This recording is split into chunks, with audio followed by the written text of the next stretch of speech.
En la trastornada figura que tienen los académicos del Estado y del capitalismo, las personas solo trabajarán por la amenaza de morir de hambre, de no tener casa, abrigo, educación y demás asuntos importantes para la vida civilizada.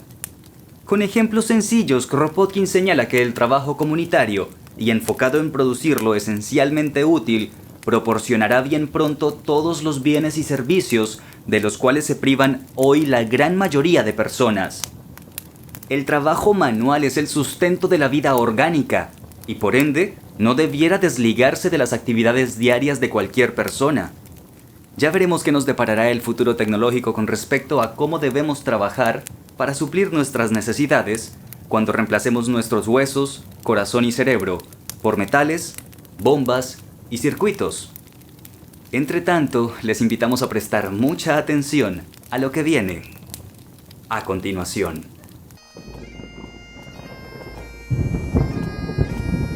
Hombres y mujeres perecen, pero las ideas, capaces de hacer arder con pasión los corazones, permanecen en la palabra.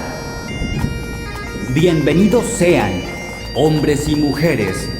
Esperamos sus corazones ardan con las siguientes palabras, porque en Inauditos Audiolibros difundimos palabras de fuego.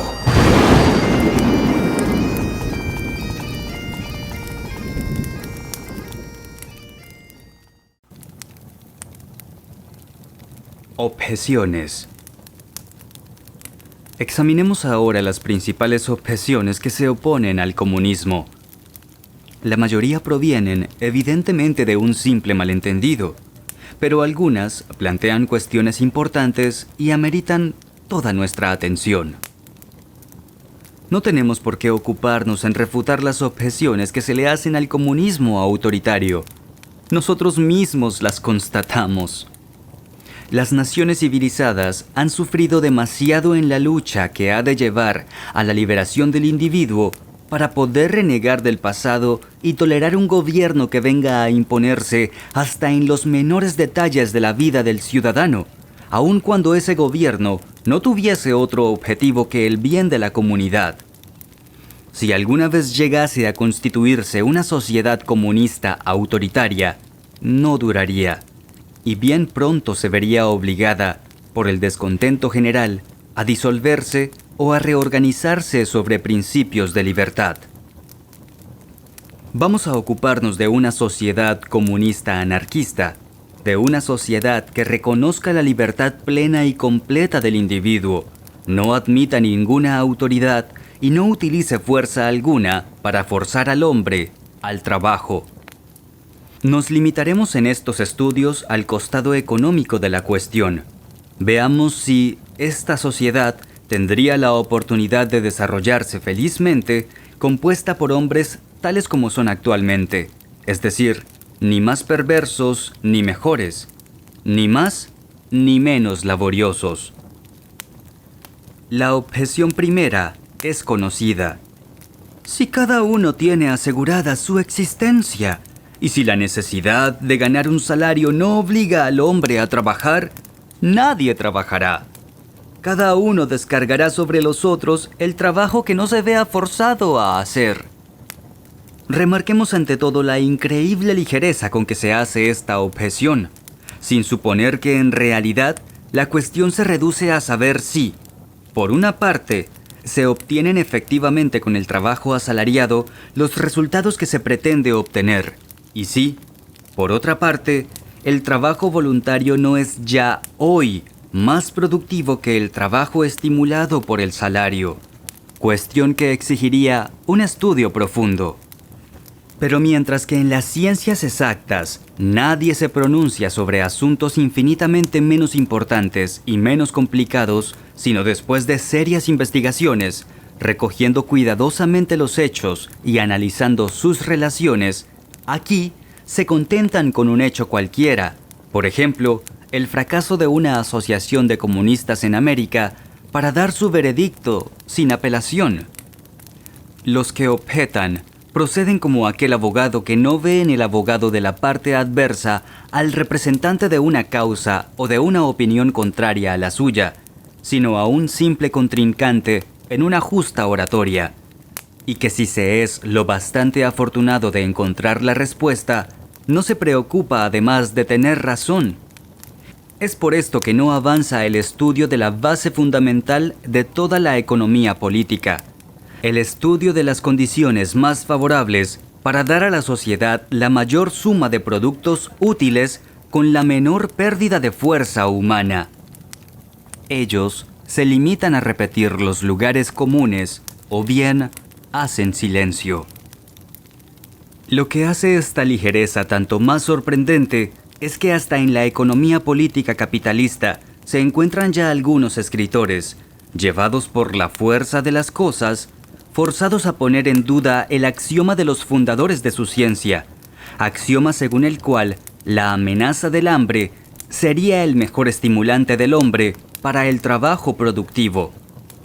Estos escritores comienzan a percibir que entra en la producción cierto elemento colectivo, muy descuidado hasta nuestros días, y que podría ser mucho más importante que la perspectiva de la ganancia personal. La calidad inferior de la labor asalariada, la espantosa pérdida de fuerza humana en los trabajos de la agricultura y de la industria moderna, el número siempre creciente de holgazanes que hoy buscan recostarse sobre los hombros de los demás, la ausencia de un cierto entusiasmo en la producción, que se hace más y más manifiesta, todo esto comienza a preocupar hasta a los economistas de la escuela clásica. Algunos de ellos se preguntan si no han tomado el camino equivocado, razonando sobre un ser imaginario, feamente idealizado, a quien se suponía guiado exclusivamente por la seducción de la ganancia o del salario. La herejía de estos escritores que ponen en duda el axioma de la escuela económica clásica penetra hasta en las universidades, aventurándose en los libros de ortodoxia economicista. Este hecho no impide que un grandísimo número de reformadores socialistas continúen siendo partidarios de la remuneración individual y de la defensa de la vetusta ciudadela del salariado, mientras que sus defensores de antaño la abandonan, piedra por piedra, al atacante. Así, se teme a que, sin ser forzada a hacerlo, la masa no quiera trabajar. Pero, ¿no hemos oído ya en nuestra vida expresar esas mismas aprensiones en dos ocasiones? Una por los esclavistas de los Estados Unidos antes de la liberación de los negros y otra por los señores rusos antes de la liberación de los siervos. Sin el látigo el negro no trabajará, decían los esclavistas. Lejos de la vigilancia del amo, el siervo dejará incultos los campos, decían los boyardos rusos. Estribillo de los señores franceses de 1789, estribillo de la Edad Media, estribillo tan viejo como el mundo, se escucha siempre que se trata de reparar una injusticia en la humanidad. Y cada vez la realidad viene a darles una formal desmentida. El campesino liberado de 1792 trabajaba con una energía feroz, desconocida por sus antepasados. El negro liberado trabajaba más que sus padres, y el campesino ruso, después de haber honrado la luna de miel de la manumisión festejando el Viernes Santo, al igual que los domingos, ha retomado el trabajo con tanta más disposición cuanto más completa ha sido su liberación. Allí donde no le falta la tierra, trabaja encarnizadamente. Esa es la palabra. El estribillo esclavista puede ser válido para los propietarios de esclavos. En cuanto a los esclavos mismos, ellos saben lo que vale. Ellos conocen los motivos.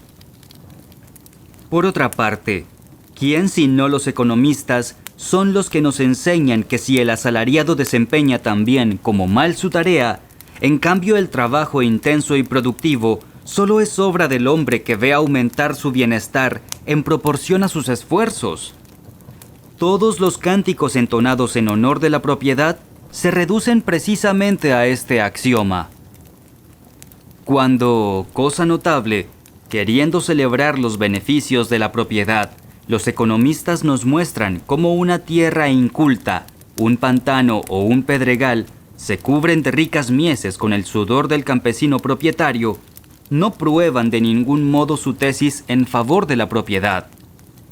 Admitiendo que la única garantía para no ser expoliado o despojado de los frutos de su trabajo es el poseer el instrumento para trabajar, lo cual es cierto, solo prueban que el hombre no produce realmente, sino cuando trabaja con libertad, cuando sus ocupaciones son en cierto modo electivas, cuando no tiene vigilante que lo moleste y por último, cuando ve que su trabajo le aprovecha a él como a otros que hacen lo mismo que él y no a un holgazán cualquiera. Eso es todo lo que puede deducirse de la argumentación de los economistas, y es lo que afirmamos nosotros también. En cuanto a la forma de posesión del instrumento de trabajo, eso no interviene más que indirectamente en su demostración, para asegurar al cultivador que nadie le arrebatará el beneficio de sus productos ni de sus mejoras. Y para apoyar su tesis en favor de la propiedad contra cualquier otra forma de posesión, los economistas no deberían demostrarnos que, bajo la forma de posesión comunal, la tierra no produce nunca tan ricas cosechas como cuando la posesión es personal. Pero esa no es la realidad. Es lo contrario lo que se constata. En efecto, tomemos por ejemplo una comuna del cantón de Vaud, en la época invernal, cuando todos los hombres del pueblo van a cortar leña en el bosque, que pertenece a todos. Bien, pues es precisamente durante esas fiestas del trabajo cuando se muestra más ardor en la labor y mayor despliegue de fuerza humana. Ningún trabajo asalariado, ningún esfuerzo de propietario podría soportar tal comparación. U otro caso, tomemos una aldea rusa, donde todos los habitantes van a segar un prado perteneciente a la comuna o arrendado por ella. Es aquí donde se comprende lo que el hombre puede producir cuando trabaja en común para una obra común. Los compañeros rivalizan entre sí para ver quién traza con su hoz el círculo más ancho. Las mujeres se apresuran seguidamente para no dejarse adelantar por la hierba segada. Es también una fiesta del trabajo, durante la cual 100 personas hacen en pocas horas lo que separadamente hubiera exigido algunos días de trabajo. Qué triste contraste forma a su lado el trabajo del propietario aislado. Por último, se podrían citar millares de ejemplos entre pioneros de América, en las aldeas de Suiza, Alemania, Rusia y de cierta parte de Francia. Se podrían citar también los trabajos hechos en Rusia por las cuadrillas de albañiles, carpinteros, barqueros, pescadores, etc., que emprenden una tarea para repartirse directamente los productos o hasta la remuneración sin pasar por el intermediario de los subcontratistas. Se podrían además mencionar las cacerías comunitarias de las tribus nómadas y un infinito número de emprendimientos colectivos bien administrados. Y en todas partes se constatará la incontrastable superioridad del trabajo comunitario comparado con el del asalariado o el del simple propietario. El bienestar, es decir, la satisfacción de las necesidades físicas, artísticas y morales, y la seguridad de esta satisfacción han sido siempre el más poderoso estímulo para el trabajo. Y cuando el mercenario apenas logra producir lo estrictamente necesario, el trabajador libre, que ve aumentar para él y para los demás el bienestar y el lujo en proporción de sus esfuerzos, despliega infinitamente más energía e inteligencia y obtiene productos de primer orden mucho más abundantes. Uno se ve clavado a la miseria y el otro puede esperar en un futuro disponer de tiempo libre y poder disfrutarlo. Este es todo el secreto. Esto es porque una sociedad que apunte al bienestar de todos y a que todos tengan la posibilidad de disfrutar de la vida en todas sus manifestaciones, suministrará un trabajo voluntario infinitamente superior, con creces, al de la producción obtenida en la época actual bajo el aguijón desde la esclavitud, la servidumbre y el salario. Cualquiera que hoy tiene la posibilidad de descargar sobre otros el trabajo indispensable para su existencia, se apresura a hacerlo y se admite que será siempre así. Ahora bien, el trabajo indispensable para la existencia es esencialmente manual. Por más artistas y sabios que seamos, ninguno de nosotros puede privarse de los productos obtenidos por el trabajo de los brazos: el pan, la vestimenta, caminos, barcos, luz, calor, etc. Aún más, por elevadamente artísticos o sutilmente metafísicos que sean nuestros gustos, no hay ni uno solo que no se base en el trabajo manual. Y precisamente de esa labor manual, fundamento de la vida, es de lo que cada cual busca desentenderse. Y es que esto se comprende perfectamente. Así debe ser hoy.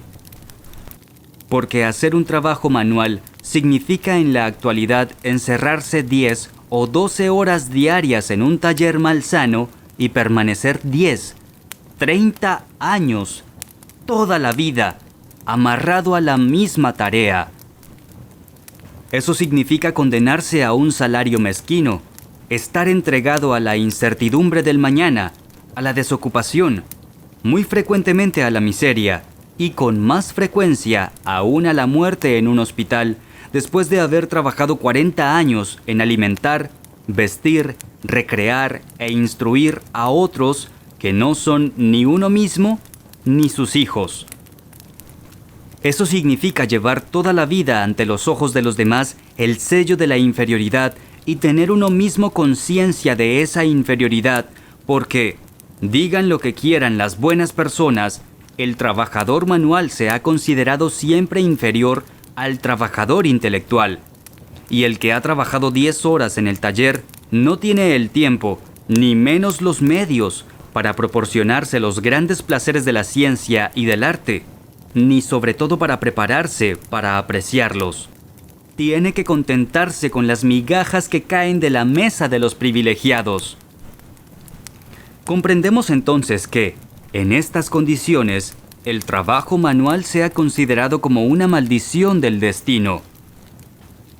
Comprendemos que todos tienen solo un sueño, el de salir o hacer salir a sus hijos de esa situación de inferioridad, la de crearse una situación, entre comillas, independiente. O sea, ¿de qué? De vivir también del trabajo de otros. Esto será así en tanto exista una clase de trabajadores manuales y otra clase de trabajadores del pensamiento, o sea, las manos negras y las manos blancas. En efecto, ¿qué interés puede tener ese trabajo embrutecedor para el obrero que de antemano conoce su destino, que desde la cuna al sepulcro vivirá en la medianía, en la pobreza, en la inseguridad del mañana? Por eso, cuando se ve a la inmensa mayoría de los hombres reanudar cada mañana la triste tarea, solo nos resta sorprendernos de su perseverancia, su adhesión al trabajo, de la costumbre que les permite, como a una máquina que obedece a ciegas un impulso, llevar esa vida de miseria sin la ilusión del mañana, sin siquiera entrever en un rayo de esperanza que algún día ellos, o por lo menos sus hijos, formarán parte de esa humanidad, rica en todos los tesoros de la libre naturaleza, en todos los goces del conocimiento y de la creación científica y artística, reservados hoy para algunos privilegiados. Es precisamente por poner fin a esta separación entre el trabajo del pensamiento y el trabajo manual que nosotros queremos abolir el salario, que nosotros queremos la revolución social. Entonces, el trabajo no se presentará más como una maldición del destino. Llegará a ser lo que debe ser, el libre ejercicio de todas las facultades del hombre. Sería tiempo, por otra parte, de someter a un serio análisis esa leyenda del trabajo superior que se pretende obtener bajo el látigo del salario. Basta visitar no las fábricas y talleres modelo que se encuentran acá y allá como excepciones, sino las fábricas y los talleres, como son aún casi todos, para concebir el inmenso despilfarro de fuerza humana que caracteriza a la industria actual. Por una fábrica organizada más o menos racionalmente, hay 100 o más que derrochan esa fuerza preciosa, el trabajo del hombre, sin otro motivo más serio que, tal vez, proporcionar al patrón 2 monedas diarias más. Aquí se ven jóvenes de 20 a 25 años todo el día en un banco, con el pecho hundido, moviendo febrilmente la cabeza y el cuerpo para anudar con una velocidad de prestidigitadores 2 extremos de un algodón deshilachado recuperado de los bastidores de encaje. ¿Qué descendencia dejarán esos cuerpos temblorosos y raquíticos? Pero cada uno de ellos me reporta 50 centavos por día y ocupan tan poco espacio en la fábrica, dirá el patrón. Allí, en una inmensa fábrica de Londres, se ven muchachas calvas a los 17 años, a fuerza de llevar en la cabeza, de una sala a otra, bandejas de fósforos, cuando la máquina más sencilla podría llevar los fósforos hasta sus mesas. Pero cuesta tan poco el trabajo de las mujeres que no tienen oficio especial. ¿Para qué una máquina? Cuando ellas no puedan más, se las reemplazará fácilmente. Hay muchas de ellas en la calle. En la escalinata de una rica mansión, en una noche helada, se encontrará siempre algún niño dormido, descalzo, con su fajo de diarios entre los brazos. Cuesta tan poco el trabajo infantil que se lo puede emplear cada tarde para vender los periódicos por 1 franco, del cual al pobre le tocarán 2 o 3 monedas. En fin, allá un hombre robusto se pasea con los brazos caídos. Meses enteros hace que está desocupado, mientras que su hija se agosta entre los vapores recalentados del taller de tejidos, y mientras que su hijo llena, a mano, tarros de betún o aguarda horas enteras en la esquina de la calle a que un transeúnte le haga ganar 2 monedas. Y es así por todas partes, de San Francisco a Moscú y de Nápoles a Estocolmo. El desperdicio de las fuerzas humanas es el rasgo predominante y distintivo de la industria, sin hablar del comercio, donde alcanza proporciones todavía más colosales. Qué triste sátira ha cometido la ciencia al darle ese nombre de economía política al desperdicio de fuerzas bajo el régimen del salario. Eso no es todo. Si se conversa con el director de una fábrica bien organizada, explicará candorosamente que es difícil encontrar hoy un obrero habilidoso, vigoroso, enérgico, dado a trabajar con entusiasmo. Dicen ellos, si se presenta alguno entre los 20 o 30 años, de entre todos esos que vienen cada lunes a pedir trabajo, será seguramente recibido, aun cuando estuviésemos en tren de disminuir el número de brazos empleados. Se lo reconoce al primer golpe de vista y se lo acepta siempre, listos para deshacernos al día siguiente de un operario viejo y menos activo. Y este que acaba de ser despedido, y todos los que lo serán mañana, van a reforzar el inmenso ejército de reserva del capital, los obreros desempleados, que solo serán llamados al trabajo cuando haya urgencias o para vencer la resistencia de los huelguistas.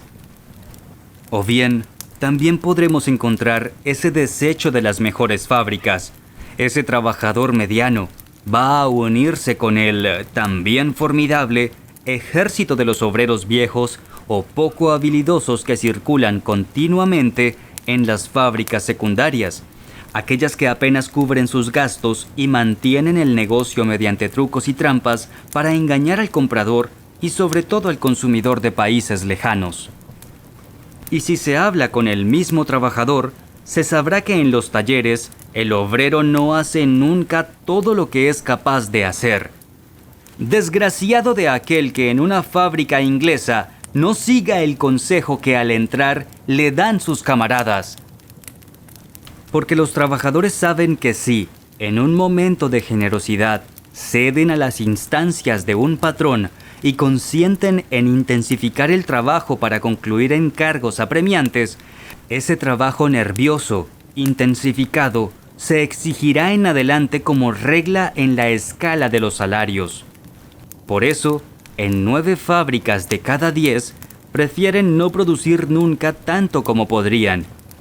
En ciertas industrias se limita la producción con el fin de mantener los precios elevados y a veces corre la orden de Kilkenny, que significa a mala paga, mal trabajo. La labor asalariada es una labor de siervos. No puede, no debe rendir todo lo que podría rendir. Ya sería tiempo de terminar con la leyenda que hace del salario el mejor estimulante para el trabajo productivo. Si la industria reporta actualmente 100 veces más que en el tiempo de nuestros abuelos, lo debemos al súbito despertar de las ciencias físicas y químicas hacia el fin del siglo pasado, no a la organización capitalista del trabajo asalariado, sino pese a esta organización. Aquellos que han estudiado seriamente la cuestión no niegan ninguna de las ventajas del comunismo, por supuesto, a condición de que sea perfectamente libre, es decir, anarquista. Reconocen que el trabajador al que se le pagase en dinero, aún disimulado bajo el nombre de bonos en las asociaciones obreras gobernadas por el Estado, conservaría el sello del salariado y retendría todos sus inconvenientes. Coinciden en que el sistema entero no tardaría en sufrir por esa causa, aunque la sociedad entrase en posesión de los instrumentos de producción. Y admiten que, gracias a la educación integral dada a todos los niños y a los hábitos laboriosos de las sociedades civilizadas, con la libertad de elegir y variar las ocupaciones y el atractivo del trabajo hecho por iguales para bienestar de todos, en una sociedad comunista no faltarán productores que bien pronto triplicarán y decuplicarán la fecundidad del suelo y darán un nuevo desarrollo a la industria. Eso lo aceptan nuestros contradictores. Pero el peligro, dicen, vendrá de esa minoría de perezosos que, a pesar de las excelentes condiciones que harán agradable el trabajo, no querrán trabajar o que no trabajarán con regularidad y perseverancia. Hoy, la perspectiva del hambre obliga a los más refractarios a marchar con los otros. Aquel que no llega al horario establecido es prontamente despedido, pero alcanza con una oveja sarnosa para contagiar al rebaño, y basta con 3 o 4 obreros negligentes o recalcitrantes para desviar a todos los otros e introducir en el taller el espíritu de desorden y de revuelta que vuelven el trabajo imposible. De manera que, al fin de cuentas, se deberá volver a un sistema de obligaciones que fuerce a los instigadores a volver a las filas. Pues bien, la remuneración de acuerdo al trabajo realizado no es el único sistema que permite ejercer esa fuerza sin menoscabar los sentimientos del trabajador. Porque cualquier otro medio implicaría la continua intervención de una autoridad que rápidamente repugnaría al hombre libre. He aquí, creemos nosotros, la objeción en toda su crudeza. Es evidente que entra en la categoría de los razonamientos con los cuales se tratan de justificar el Estado, las leyes penales, el juez y el carcelero. Los autoritarios dicen, Ya que hay personas, una escasa minoría, que no se someten a las costumbres sociales, es necesario, por costoso que sea, mantener al Estado y a la autoridad, al tribunal y a la cárcel, aun cuando esas mismas instituciones sean una fuente de nuevos males de todo tipo. También podríamos limitarnos a responder lo que tantas veces hemos repetido a propósito de la autoridad en general. Para evitar un mal posible, se recurre a un medio que es un mal más grande y que se convierte en origen de los abusos que se quieren remediar. Porque no hay que olvidar que es el salario, o sea, la imposibilidad de vivir de otra forma que no sea la venta de la propia fuerza de trabajo, el que ha creado el sistema capitalista actual y cuyos vicios se comienzan a admitir. Podríamos también observar que este razonamiento es un simple alegato, después de los hechos, para justificar lo existente. El salariado actual no se ha instituido para remediar los inconvenientes del comunismo. Su origen, como el del Estado y el de la propiedad, es otro. El salariado nació de la esclavitud y de la servidumbre impuestas por la fuerza, de las que no es más que una simple modificación modernizada. Por eso este argumento no tiene más valor que aquellos con los cuales se trata de justificar la propiedad y el Estado. No obstante, examinaremos esta objeción y veremos lo que pueda tener de justa. Y, para comenzar, ¿no es evidente que si una sociedad fundada en el principio del trabajo libre estuviese realmente amenazada por los haraganes, podría protegerse de ellos sin darse una organización autoritaria o sin recurrir al sistema salarial? Supongamos un grupo de voluntarios que se unen en una empresa cualquiera y en la que, para su éxito, todos rivalizan en celo para ver quién hace mejor sus actividades, salvo uno de los asociados que falta con frecuencia a su puesto. ¿Se deberá por su causa disolver al grupo? ¿Nombrar un presidente que imponga multas o distribuir, como en la academia, fichas de asistencia? Es evidente que no se hará ni lo uno ni lo otro, sino que un día se le dirá al camarada que amenaza con poner la empresa en peligro: amigo, querríamos que trabajases con nosotros, pero como frecuentemente faltas a tu puesto o eres negligente con tu tarea, debemos separarnos. Tendrás que buscar otros compañeros que se conformen con tu pereza.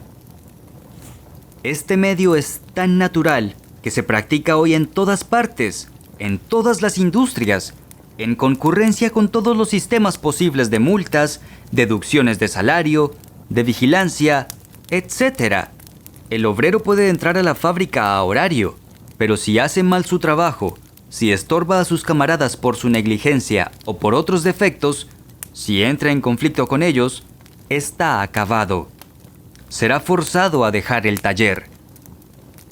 Se pretende generalmente que el patrón omnisciente y sus vigilantes mantienen la regularidad y la calidad del trabajo en la fábrica. En realidad, en una empresa, por poco complicada que sea, donde la mercancía pasa por muchas manos antes de estar terminada, es la misma fábrica, es el conjunto de los trabajadores quien vela por las buenas condiciones del trabajo. Por eso las mejores fábricas inglesas de la industria privada tienen pocos capataces, bastante menos, en promedio, que las fábricas francesas e incomparable menos que las fábricas inglesas del Estado. Es como aquello de que se mantenga un cierto nivel de moral en la sociedad. Se pretende que es debido al gendarme, al juez y al policía, en tanto que en realidad se mantiene pese al juez, al policía y al gendarme. Bien se ha dicho, antes que nosotros, más leyes, más crímenes. No es solamente en los talleres industriales donde las cosas suceden así. Esto se practica en todas partes, cada día, en una escala tal que solo los ratones de biblioteca se permiten todavía dudarlo. Cuando una compañía de ferrocarriles, federada con otras compañías, falta a sus compromisos, Cuando sus trenes se atrasan y dejan las mercancías detenidas en sus estaciones, las otras compañías amenazan con rescindir los contratos, y por lo general, con eso es suficiente. Se cree generalmente, o por lo menos se enseña, que el comercio no sería fiel a sus compromisos si no fuese por la amenaza de los tribunales. No hay nada de cierto en eso. 9 de cada 10 veces, el comerciante que haya faltado a su palabra no comparecerá ante un juez. Allí donde el comercio es muy activo, como en Londres, el solo hecho de que un deudor haya obligado a litigar basta a la mayoría de los comerciantes para abstenerse en lo sucesivo de tener negocio con quien les haya hecho recurrir al abogado. Pero, ¿por qué entonces lo que hoy mismo se hace entre compañeros de taller, comerciantes y compañías ferroviarias no se podría hacer en una sociedad basada en el trabajo voluntario? Una asociación, por ejemplo, que estipulase con cada uno de sus miembros el siguiente contrato: estamos dispuestos a garantizarte el usufructo de nuestras casas, de nuestros almacenes, calles, medios de transporte, escuelas, museos, etc., con la condición de que desde los 25 a los 45 o 50 años de edad consagres 4 o 5 horas diarias a uno de los trabajos que son reconocidos como necesarios para vivir. Elige, cuando quieras, a los grupos de los que vas a formar parte o constituye uno nuevo, con tal de que se encargue de producir lo necesario. Y durante el resto de tu tiempo, reúnete con quien quieras para cualquier actividad recreativa, artística, científica o de otro tipo según tus preferencias. 1.200 o 1.500 horas de trabajo al año, integrando uno de los grupos que producen el alimento, el vestido y el alojamiento, o que se desempeñan en la salud pública, los transportes, etc., es todo lo que te pedimos para garantizarte todo cuanto produzcan o han producido esos grupos. Pero si ninguno de los millares de grupos de nuestra federación quiere recibirte, cualquiera que sea el motivo, si eres absolutamente incapaz de producir nada útil o te rehusas a hacerlo, bueno, vivirás como un aislado o como los enfermos. Si somos lo bastante ricos para no negarte lo necesario, con mucho gusto te lo daremos. Eres un hombre y tienes derecho a vivir. Pero, ya que quieres colocarte en condiciones especiales y fuera del común, es más que probable que en tus relaciones cotidianas con los otros ciudadanos te resientas de ello.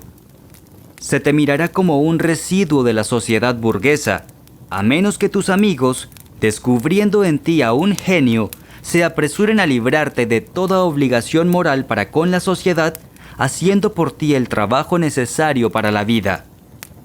Y en fin, si esto no te agrada, vete por el mundo en busca de otras condiciones. O bien, encuentra adherentes y constituye con ellos otros grupos organizados en base a nuevos principios. Nosotros preferimos los nuestros. Esto es lo que se podría hacer en una sociedad comunista si los haraganes se volvieran demasiado numerosos, tantos que hubiera necesidad de protegerse de los mismos. Pero, dudamos seriamente que, en una sociedad realmente basada sobre la entera libertad del individuo, debamos temer a esta eventualidad. En efecto, pese a la recompensa, a la holgazanería que ofrece la posesión individual del capital, el hombre verdaderamente perezoso es relativamente raro, a menos que se trate de un enfermo. Entre los trabajadores se dice frecuentemente que los burgueses son haraganes. Hay sí haraganes entre ellos, pero aún son la excepción. Por el contrario, en cada empresa industrial existe la seguridad de encontrar uno o varios burgueses que trabajan mucho. Es verdad que la mayoría de ellos aprovechan su situación privilegiada para adjudicarse los trabajos menos penosos y que trabajan en condiciones higiénicas de alimentación, ventilación, etc., lo que les permite desempeñar su tarea sin demasiada fatiga. Precisamente, Esas son las condiciones que pedimos para todos los trabajadores sin excepción. Hay que decir que, también gracias a su posición privilegiada, los ricos hacen con frecuencia un trabajo absolutamente inútil o hasta nocivo para la sociedad. Emperadores, ministros, jefes de oficinas, directores de fábricas, comerciantes, banqueros, etc., se obligan a realizar durante algunas horas diarias un trabajo que encuentran más o menos aburrido y todos prefieren sus horas de ocio a esta tarea obligatoria. Y si en 9 de cada 10 casos esa tarea es funesta, no la encuentran por eso menos fatigosa. Pero precisamente porque los burgueses emplean la mayor parte de su energía en defender su posición privilegiada y en hacer el mal, a sabiendas o no, es que han vencido a la nobleza señorial y continúan dominando a la masa del pueblo. Si fuesen holgazanes, hace mucho tiempo que ya no existirían y hubieran desaparecido como desaparecieron los cortesanos. En una sociedad que solo les exigiese 4 o 5 horas diarias de trabajo útil, agradable e higiénico, estarían perfectamente satisfechos de su tarea y ciertamente no soportarían, sin reformarlas, las condiciones horribles en las cuales se realiza el trabajo en la actualidad. Si un Pasteur pasara solamente 5 horas en las cloacas de París, bien pronto encontraría el medio de hacerlas tan saludables como su laboratorio bacteriológico. En cuanto a la haraganería de la inmensa mayoría de los trabajadores, no hay como los economistas y los filántropos para discurrir sobre el tema. Hablemos con un industrial inteligente y nos asegurará que si a los trabajadores se les pusiera en la cabeza holgazanear, no habría más remedio que cerrar todas las fábricas, pues ninguna medida severa y ningún sistema de espionaje podría impedirlo. Había que ver en el último invierno el terror provocado entre los industriales ingleses cuando algunos agitadores se pusieron a predicar la teoría del Ca-Cani, o sea, a mala paga, mal trabajo. Trabajemos despacito, no nos reventemos y estropeemos cuanto podamos. ¡Se quiere desmoralizar al trabajador! ¡Se quiere matar a la industria!, gritaban los mismos que antes tronaban contra la inmoralidad del obrero y la mala calidad de sus productos. Pero si el trabajador fuese, como lo representan los economistas, el perezoso a quien permanentemente hay que amenazar con despedirlo del taller, ¿qué significa entonces la palabra desmoralización?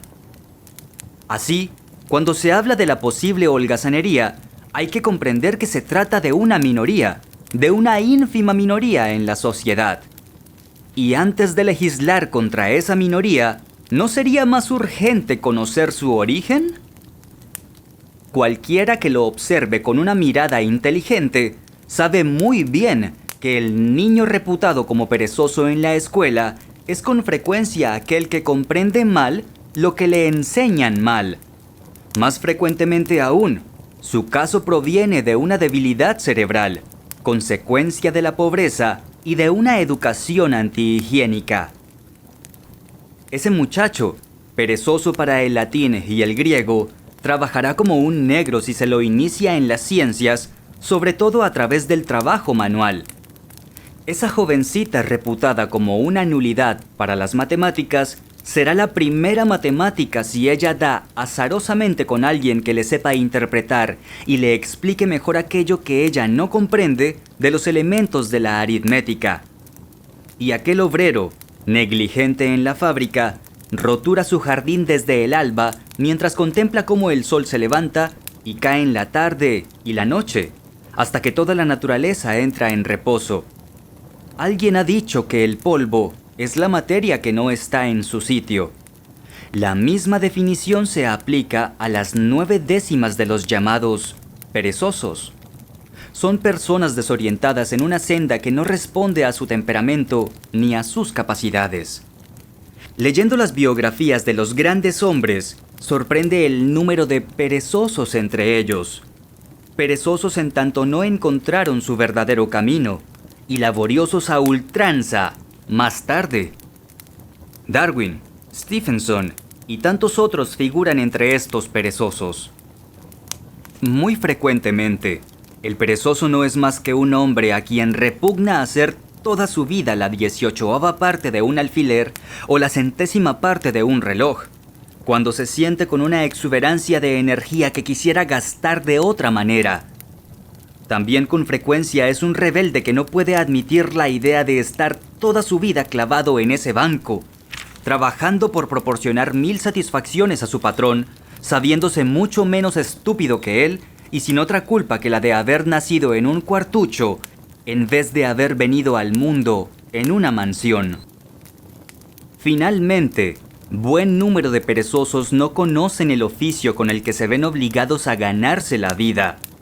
Viendo el objeto imperfecto salido de sus manos, esforzándose vanamente en hacerlo mejor y comprendiendo que nunca lo conseguirán a causa de los malos hábitos de trabajo ya adquiridos, toman odio a su oficio y, por no saber hacer otro, hasta le toman odio al trabajo en general. Millares de obreros y de artistas fracasados se hallan en este caso. Al contrario, aquel que, desde su juventud, ha aprendido a tocar bien el piano, a manejar bien el cepillo, el cincel, el pincel o la lima, de manera de sentir que lo que hace es bello, no abandonará jamás ese piano, el cincel o la lima. Él encontrará placer en un trabajo que no lo fatigará, mientras no esté desbordado de trabajo. Bajo una sola denominación, esta es, la pereza, se han agrupado toda una serie de resultados debidos a causas distintas, cada una de las cuales podría convertirse en fuente de bienes en vez de ser un mal para la sociedad. Aquí, como para la criminalidad, como para todas las cuestiones concernientes a las facultades humanas, se han reunido hechos que nada tienen en común entre sí. Se les llama pereza o crimen sin siquiera tomarse el trabajo de analizar sus causas. Hay premura en castigar, sin preguntarse siquiera si el mismo castigo no contiene un incentivo a la pereza o al crimen. He aquí por qué, si una sociedad libre viera aumentar en su seno el número de haraganes, pensaría sin duda en investigar las causas de su pereza para tratar de suprimirlas antes que tener que recurrir a los castigos. Cuando se trata, según ya hemos dicho, de un simple caso de anemia, antes de atiborrar de ciencia el cerebro de un niño, hay que darle, ante todo, sangre, fortalecerlo para que no pierda el tiempo, llevarlo al campo o a las orillas del mar. Allí hay que enseñarle la geometría, al aire libre y no en los libros, midiendo con él las distancias hasta las piedras más próximas. Allí aprenderá las ciencias naturales recogiendo flores y pescando en el mar, y la física, fabricando el bote con el que irá de pesca. Pero, por favor, no le llenemos su cerebro de frases y de lenguas muertas. No lo hagamos un perezoso. Tal niño no tiene hábitos de orden y de regularidad. Dejemos a los pequeños inculcárselos entre sí. Más tarde, el laboratorio y la fábrica, el trabajo en un espacio reducido, con muchas herramientas para manejar, darán el método.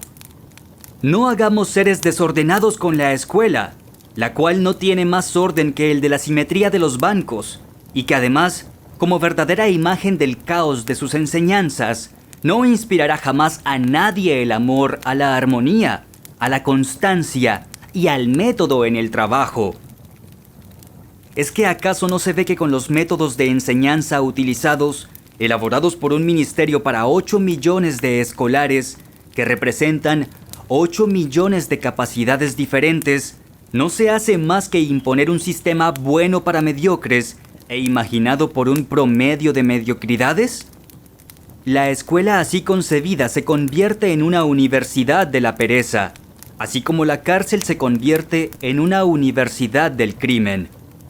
Que se deje libre la escuela, aboliendo los grados universitarios, llamando a voluntarios para la enseñanza.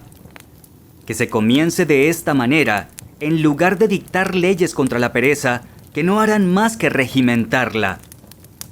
Que al obrero, que no puede restringirse o ceñirse a fabricar una minúscula parte de un artículo cualquiera, que se ahoga junto a una maquinita de taladrar a la que concluye por aborrecer, se le dé la posibilidad de cultivar la tierra, de hachar árboles en el bosque, de recorrer el mar en las tormentas, de surcar el espacio en una locomotora.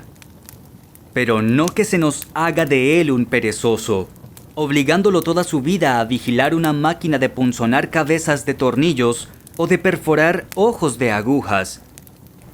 Suprimamos solamente las causas que originan a los perezosos y veremos que no quedarán apenas individuos que odien realmente el trabajo. Y sobre todo, permitamos el trabajo voluntario, y así no habrá necesidad de un arsenal de leyes para controlarlos.